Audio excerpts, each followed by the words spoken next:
ஊராட்சி ஒன்றிய தொடக்கப்பள்ளி கோவிலூரில் நான் பேச்சு. தென்னாட்டு காந்தி என்ற அன்போடு மக்களால் அழைக்கப்படுபவர் கர்ம வீரர் காமராஜர். 1903ஆம் ஆண்டு தமிழகத்தில் உள்ள விருதுநகரில் பிறந்தார்.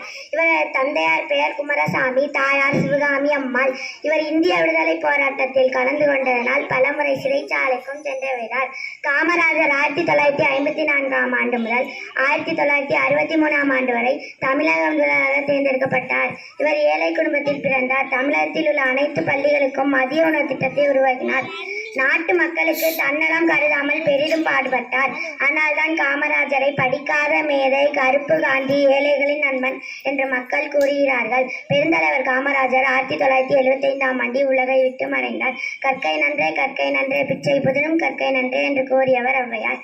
பிச்சை எடுத்தால் உங்களை கல்வி கற்க வைப்பேன் என்று கூறுகிறார் நம் பெருந்தலைவர் காமராஜர். கடினமான உழைப்பே மக்களை வறுமையிலிருந்து மீட்கும். சமஸ்தான சமுதாயம் மலர வன்முறை தேவையில்லை, கல்வியும் உழைப்பும் போதுமானது. காமராஜர் ஐயா பிறந்த நாளை ஒட்டி இந்நாள் நன்றாக போக வேண்டும் என்று இறைவனை போற்றுவோம். நன்றி, வணக்கம்.